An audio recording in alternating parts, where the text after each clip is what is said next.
Hey guys, happy Sunday. My name is Chuck. Welcome back to the channel. Hope you've had a good weekend so far. Appreciate y'all's support this past week. It's been absolutely insane. Cannot thank you enough. Today, we are going to be talking about whether I think Prismatic is Evolving 2.0 or if it's as good as Evolving Skies. So, first things first, it's worth noting that it's hard to compare two sets over two different eras. Obviously, they're a product of their time. Evolving is the standout set in Sword and Shield, which is considered to be one of the best eras of all time, making it one of the best sets of all time. Same with Prismatic. Prismatic is clearly a standout set in Scarlet and Violet. Still very young, has a lot of room for things to happen. But there's some thoughts that I have, and I think it's still an interesting discussion now that we're about 6 months post-release, which is pretty insane. Um, you know, People are still talking about whether or not it's still worth it to invest in. You have the Costco drops. Everybody's wondering if it's going to crash or not. I think it's worth just reopening up the discussion of like long term. Does it still make sense? Does it make sense to put your money into it right now? I would argue at MSRP, definitely not. But something like the Costco bundle, $57.99, to me, that's a no brainer scream buy. Something I'm personally happy to have. It's so cheap. You basically have no risk having a product like that at that price when you break down the per product profit or value rather. So first things first, let's look at evolving and let's just take it in again for a moment. It doesn't get old, does it? Right? Evolutions, the Moonbryon, the Dragonites, the Rayquazas. It's amazing. We all know it. We all love it. What's interesting about this set is that even when it came out, the hobby did not have the demand that it had at this time back then. Everybody evolving. I remember when Moonbryon was revealed, and everybody was like, "This is an amazing card. Can't wait to have it," etc., etc. When it came out, it was only like a couple $100, maybe 160, 100, $200, somewhere in that range. We live in a much different time, and what's interesting is that it has only appreciated over time with all the cycles of demand that we have experienced since release, coming up on 4 years now, 3.5 or so as we speak. Now worth about $1,500-ish, $1,600 in that range. So the set value, interestingly, has marched up over time, which isn't always the case for many sets, but for the best sets, that does tend to be the case. Prismatic is interesting because it's basically brand new. It started out set value at like 8,000 when it came out, like something ridiculous, and now it's basically cut in half. I don't even think this is totally accurate. It's probably not too far off, but with the Costco drops and the future reprints coming up, to be fair, that aren't announced, but we'll definitely see more. Expect the total set value on Prismatic to come down. So in my opinion, Evolving Skies definitely has an edge there. As far as the actual artwork is concerned, I think Evolving Skies has a significant edge over Prismatic Evolutions. Let me ask you this. If Evolving Skies came out today with the quality that it has, how do you think it would perform? It's hard to say. Different eras, different time, right? Different pull rates. This set is objectively worse, in my opinion. Objectively, it's a subjective hobby, but dude, look at the Umbreon, just the uniqueness, right, across these arts. Every Pokemon, every evolution has like a theme to the Pokemon that it is, in a sense. The Umbreons are dark, the Rayquazas are flying, Dragonites flying. Leafeon's in a field. Like, it's really cool. Espeon's like side kicking books off a shelf, right? It's fun. It's cool. It really brings out what these Pokemon are and kind of their aura, I suppose. I don't feel that as much when I look at prismatic arts for, evolutions. Yeah, Leafeon's in a tree, but like they're all kind of samey. They're great cards, don't get me wrong. And I would love to pull them. But they're all kind of like they kind of all are the same. The one exception I think is the Umbreon, which even then you can't even really tell what's going on. I mean, the art is amazing. I do think this card is fantastic for sure. But like I think the crowns kind of take away from Pokemon. I'm not a fan personally. It's kind of nonsense, just color, like color spamming. I don't know. The rainbow borders I think are fine, but I so much prefer like a full art border. Um, I mean, I know it fades into it, but I just think it looks better um, on the alt arts. Um, in terms of like how deep the sets are, I know people are going to crash out when they talk about that because sometimes it doesn't matter. But I think when comparing these two sets, you have to look at how deep each of them are. Evolving Skies is deep in the sense that every single Pokemon is really, really good.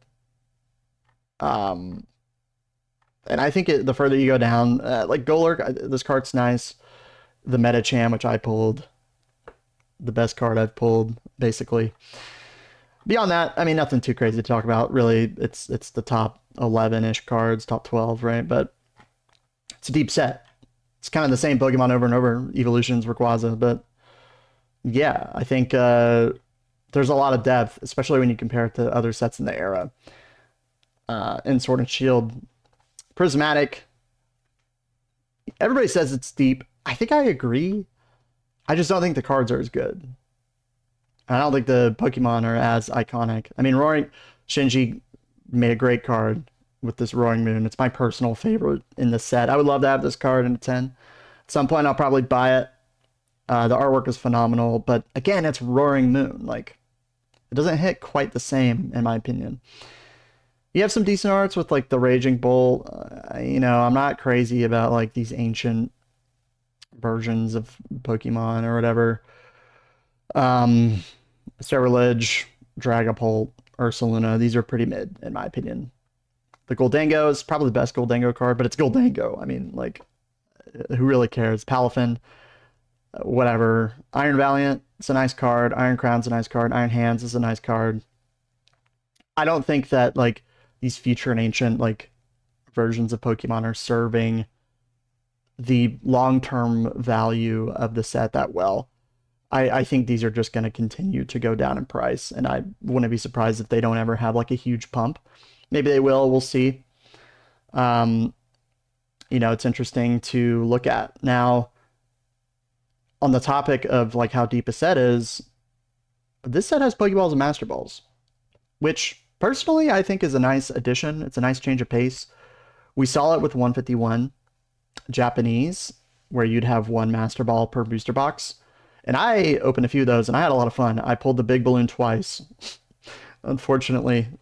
um, I think Master Balls are cool. It's a nice way to appreciate like the rares that you get, you know. Um, Kind of like a throwback to the more vintage style hits where they're not, they're not hollows, but they're Master Balls, and it's something to like give these arts a little bit more oomph, and they're dropping a lot in price.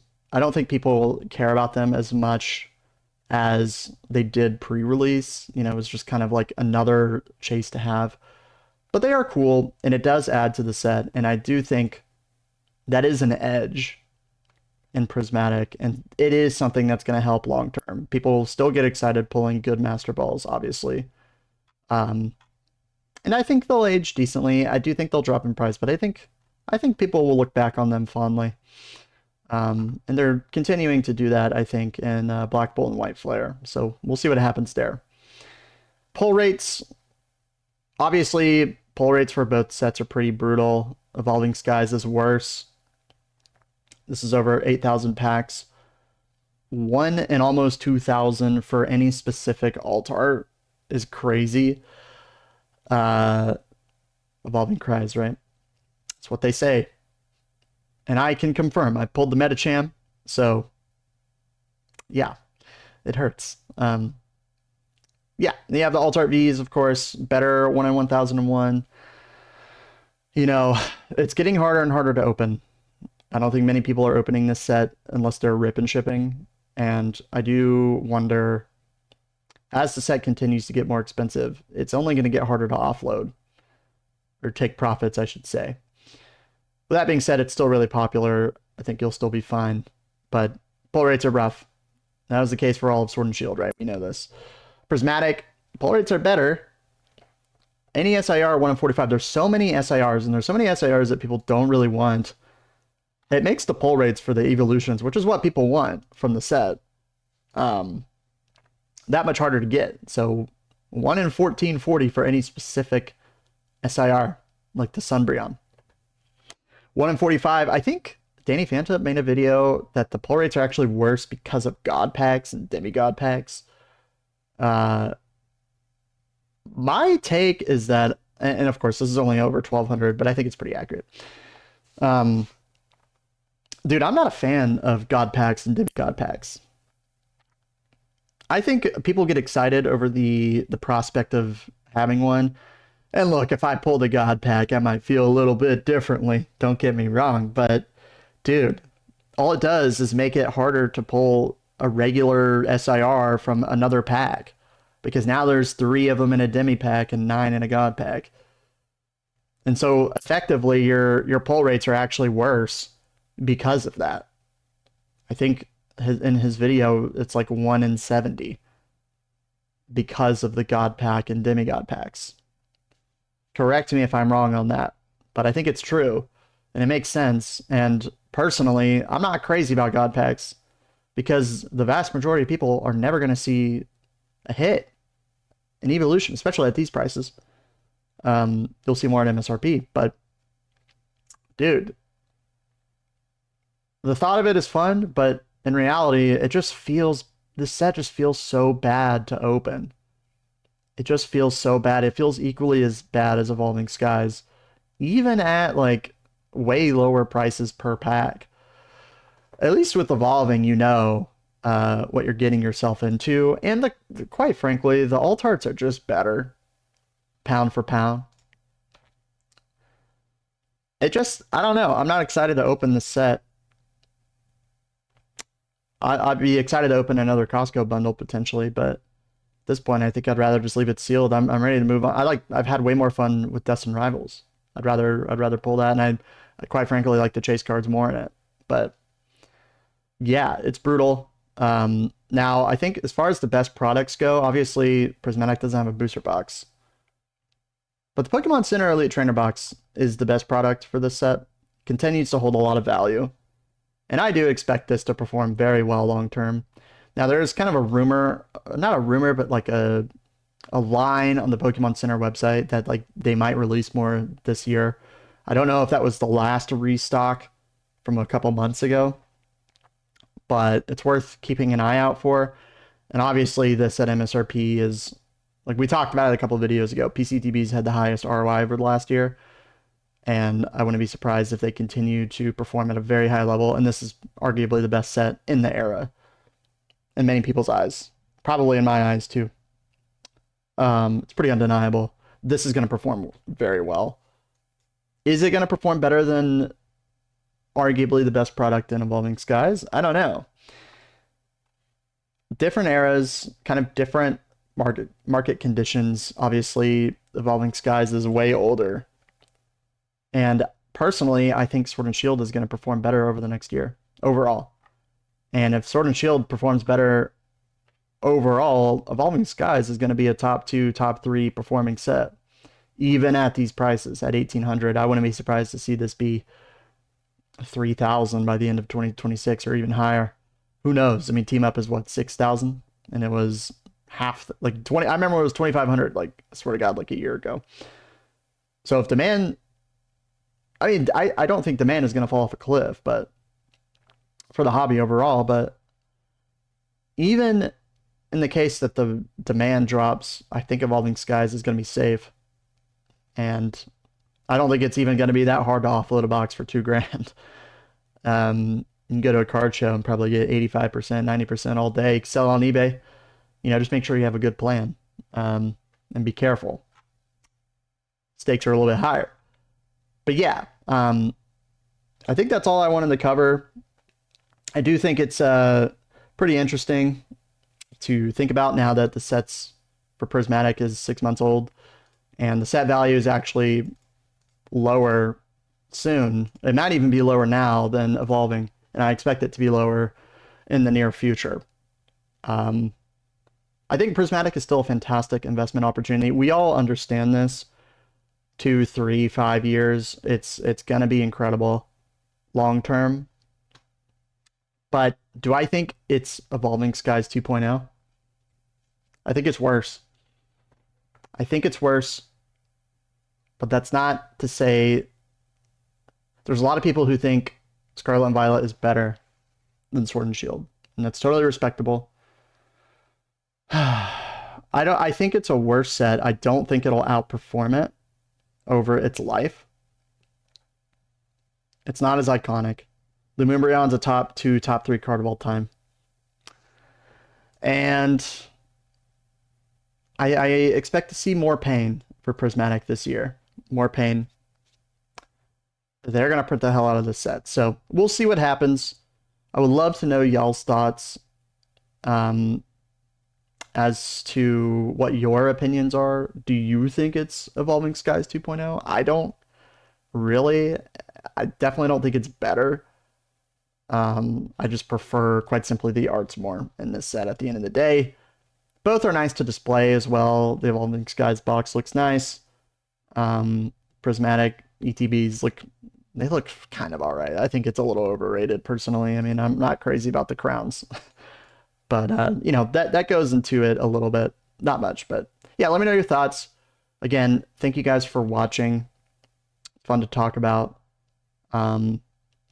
Really appreciate your time watching my content, liking, commenting, and subscribing. It means a lot. And I hope y'all have a good rest of your day. Enjoy your Monday if you can. And I will see you in the next one. Peace.